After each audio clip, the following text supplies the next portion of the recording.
PTI tiger मैदान में आने के लिए तैयार। डी चौक पर एहतजाज का फैसला। वफाकी पुलिस भी मुस्तैद।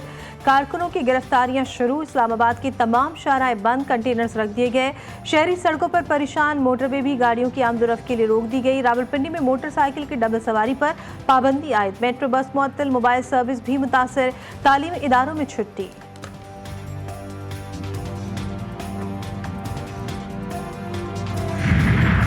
वफाकी वज़ीर दाखिला ने पाकिस्तान तहरीक इंसाफ को सख्त वार्निंग दे दी। मोहसिन नकवी कहते हैं किसी को कोई नरमी नहीं बरती जाएगी, ये बात जहन नशीन कर लें, फिर गिला ना हो कि हमारे साथ ये क्या हो गया। अली अमीन गंडापुर अपने फैसले पर नज़रसानी करें, सियासत करें, मगर ये तरीका दुरुस्त नहीं।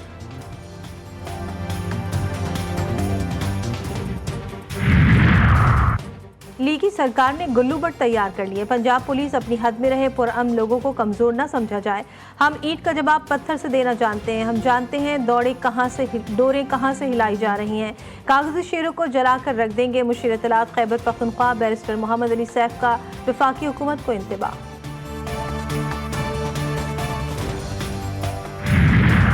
मलेशियन वज़ीर आज़म अनूरा इब्राहिम की army chief general Syed Asim Munir से मुलाकात। दो तरफा स्ट्रेटेजिक इलाकाई सलामती और दिफाई ताउन पर तबादला ख्याल। दोनों बिरादर ममालिक के दरमियान दो तरफा ताल्लुकात, बिलखुसूस फौजी ताल्लुकात को बढ़ाने की ज़रूरत पर जोर। मलेशियन वज़ीर आज़म का दहशत गर्दी के खिलाफ जंग में पाक फौज की पेशेवराना महारत और कुर्बानियों का एतराफ़।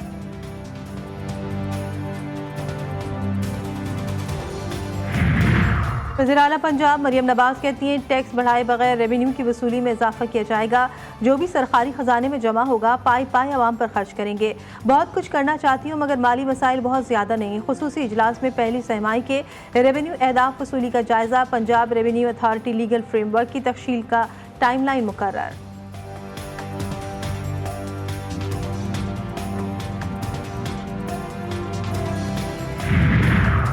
पंजाब हुकूमत के बसारत से महरूम अफराद के मुज़ाकरात बेनतीजा। एहतजाज 12वें रोज़ में दाखिल। धरने के बाद ट्रैफिक का निज़ाम दरहम बरहम। शहरियों को शदीद मुश्किलात का सामना। मुतालबात पूरे होने तक घर नहीं जाएंगे। मुजाहिरीन का दो टोक ऐलान।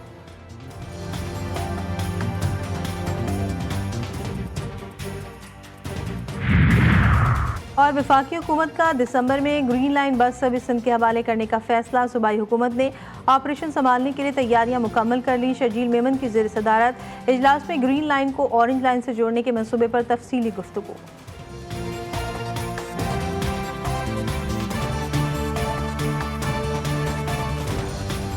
गाज़ा पर इसराइल की बैरूत और दीगर लेबनानी इलाकों पर मुसलसल फ़िज़ाई हमले जारी। 30 से ज़ायद शहादतों का खदशा। झड़पों के दौरान 18 इसराइली फौजियों की हलाकत की इत्तलात। इस इलाके में इसराइली मुस्तकिल हमलों का मकसद सैयद हाशिम सफ़ीउद्दीन को निशाना बनाना है।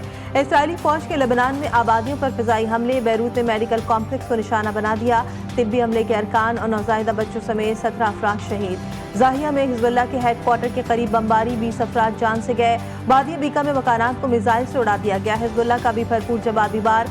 शुमाली इसराइल के कस्बे में इसराइली फौजियों के ग्रुप को रॉकेटों से निशाना बनाया। मुख्तलिफ मकामात पर 200 से ज़ायद रॉकेट दागे गए। मुजाहिदीन की सरहद पर 25 से ज़ायद कार्रवाइयों में सयूनी फौज को भारी नुकसान पहुंचा। हमलों में 14 फौजी हलाक और 50 से ज़ायद जख्मी हुए। हमले में 5 मरकावा टैंक भी तबाह।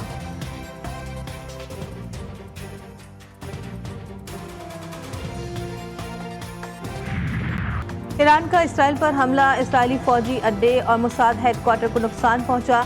सैटेलाइट तस्वीर सामने आ गई। इसराइली फौज के भी अपने हवाई अड्डों पर ईरानी मिसाइल गिरने की तस्दीक। सरबराह ईरानी फौज ने कहा कि उम्मीद है सयूनियों ने मिसाइल हमले के पैगाम को समझ लिया होगा। ईरानी सुप्रीम लीडर ने अमरीकी और यूरोपीय मौजूदगी को खित्ते के मसाइल की जड़ करार दिया। ईरानी सदर कहते हैं ईरान जंग नहीं चाहता, लेकिन इसराइल ने मजबूर किया तो पहले से ज्यादा सख्त रद्दअमल सामने आएगा।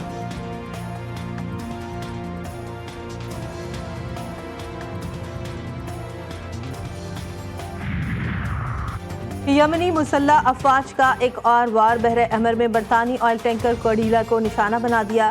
यमनी मुसल्ला अफवाज की जानिब से जारी करदा फुटेज में वो लम्हा दिखाया गया है जब बरतानवी ऑयल टैंकर कोडीलिया मोन को बहरे अहमर में एक ड्रोन कश्ती ने निशाना बनाया था। गाजा में सयूनी दहशतगर्दी जारी। इसराइली फौज का शाती कैंप पर फ़िज़ाई हमला। पनाहगुज़ीन कैंप को निशाना बनाया। दर्जनों फ़लस्तीनी शहीद, मुतअद्दिद ज़ख्मी। फ़लस्तीनी वज़ारत सेहत के मुताबिक इसराइली फ़ौज ने खैमा बस्ती पर हमले में फॉस्फोरस बम का इस्तेमाल किया। शोधा में बच्चों और खवातीन की बड़ी तादाद शामिल। ज्यादातर जख्मियों की हालत तशवीशनाक।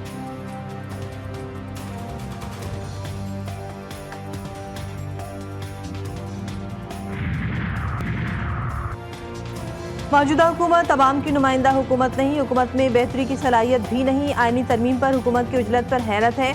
आईनी तरमीम की मंजूरी की इतनी जल्दी क्या है? मौलाना फजलुर रहमान ने एक बार फिर शहबाज हुकूमत से सवाल कर लिया। वाज़ेह किया कि इस वक्त हम हुकूमत के साथ आईनी तरमीम पर आमादा नहीं। आईनी तरमीम पर जो भी हिकमत अमली होगी वो हमारे मौक़िफ़ की ताबे होगी। अपोजिशन से एहतजाज न करने का मुतालबा किया। कहा सियासी इख्तलाफात को यकजहती में बदलना होगा।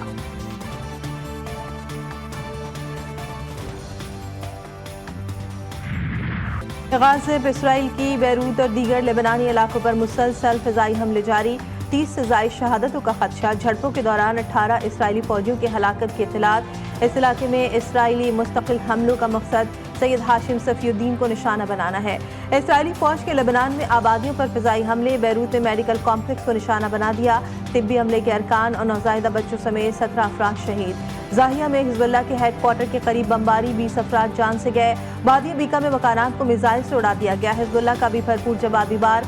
शुमाली इसराइल के कस्बे में इसराइली फ़ौजियों के ग्रुप को रॉकेटों से निशाना बनाया। मुख्तलिफ मकामात पर 200 से ज़ायद रॉकेट दागे गए। मुजाहिदीन की सरहद पर 25 से ज़ायद कार्रवाइयों में सयूनी फ़ौज को भारी नुकसान पहुंचा।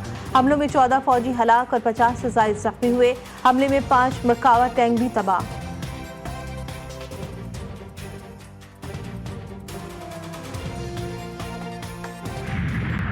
ईरान का इसराइल पर हमला। इसराइली फौजी अड्डे और मुसाद हेडक्वार्टर को नुकसान पहुंचा। सैटेलाइट तस्वीर सामने आ गई। इसराइली फौज के भी अपने हवाई अड्डों पर ईरानी मिसाइल गिरने की तस्दीक।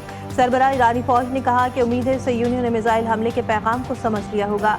ईरानी सुप्रीम लीडर ने अमरीकी और यूरोपीय मौजूदगी को खित्ते के मसाइल की जड़ करार दिया।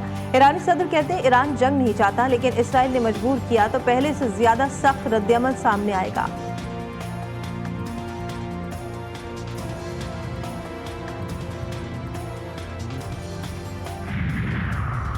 यमनी मुसल्ला अफवाज का एक और वार। बहरे अहमर में बरतानी ऑयल टैंकर कोडीला को निशाना बना दिया। यमनी मुसल्ला अफवाज की जानिब से जारी करदा फुटेज में वो लम्हा दिखाया गया है जब बरतानवी ऑयल टैंकर कोडीलिया मोन को बहरे अहमर में एक ड्रोन कश्ती ने निशाना बनाया था। गाजा में सयूनी दहशतगर्दी जारी। इसराइली फौज का शाती कैंप पर फ़िज़ाई हमला।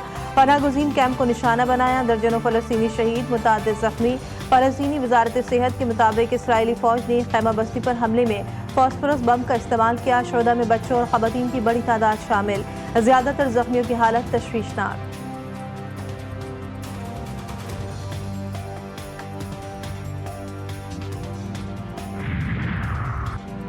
कोयटा में शादी के घर में सफ़े मातम बिछ गई। मगरबी बाईपास पर बारातियों की बस खाई में जा गिरी। हादसे में बच्चों और खवातीन समेत 9 अफराद जाँ बहक, 57 जख्मी। कई की हालत तशवीशनाक। जख्मियों और लाशों को सिविल और BMC अस्पताल मुंतकिल कर दिया गया।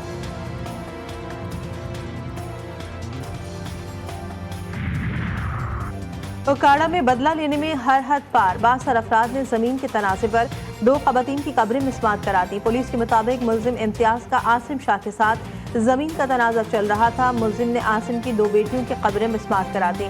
बाकी का मुकदमा दर्ज कर लिया गया।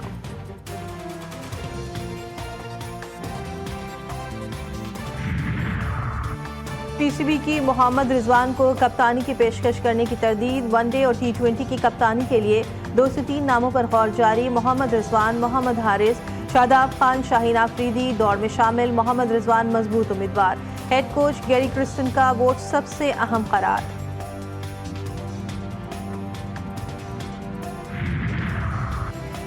इंटरनेशनल लीग्स में शिरकत के लिए मुश्किलात का सामना। कौमी क्रिकेटर उस्मान कादिर ने रिटायरमेंट का ऐलान कर दिया। उस्मान कादिर 1 वनडे और 25 T20 में पाकिस्तान की नुमाइंदगी कर चुके हैं।